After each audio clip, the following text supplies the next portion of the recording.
Hello everyone, welcome back to my video. আজকের এই টুকটুক বোনটা আমার কাছে সাজতে আসলো, চলো ওকে রেডি করি। প্রথমেই বলি, আমি কিন্তু কোনো প্রফেশনাল মেকআপ আর্টিস্ট নই।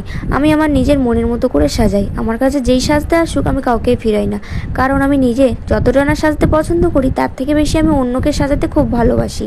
আমার খুব ভালো লাগে অন্যকে সাজাতে, আমার খুব মজা লাগে।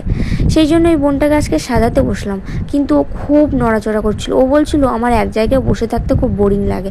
সেই জন্য ওর সঙ্গে একটু কথা বলছিলাম যাতে ওর টাইমটা পাস হয়। ও আমার কাছে ওর কোনো জুয়েলারি আনেনি, মাথার ফুলও আনেনি। চুলটাকে যে কিভাবে কভার করি, কিন্তু কি আর করা যাবে, সাজিয়ে তো দিতেই হবে। সেই জন্য অলমোস্ট ওকে সাজিয়ে দিলাম। কিন্তু প্রথম স্টেপগুলো আমি তোমাদের সঙ্গে শেয়ার করলাম ভিডিওটা, কিন্তু মাঝখানের অনেক অনেক স্টেপ কিন্তু আমি ভিডিও করতে পারিনি। ও আমাকে খুব তাড়া দিয়েছিল, ওর নাকি খুব লেট হয়ে যাচ্ছে, সেই জন্য আর শ্যুট করতে পারিনি। খুব তাড়াহুড়ো করে প্রথম স্টেপগুলোই তোমাদের সঙ্গে শেয়ার করলাম। অলমোস্ট আমি আমার মতো করে ওকে রেডি করেছিলাম। তোমরা কমেন্টে অবশ্যই জানাবে কিন্তু ওকে কেমন লাগছে। তো আজকের মতো টাটা।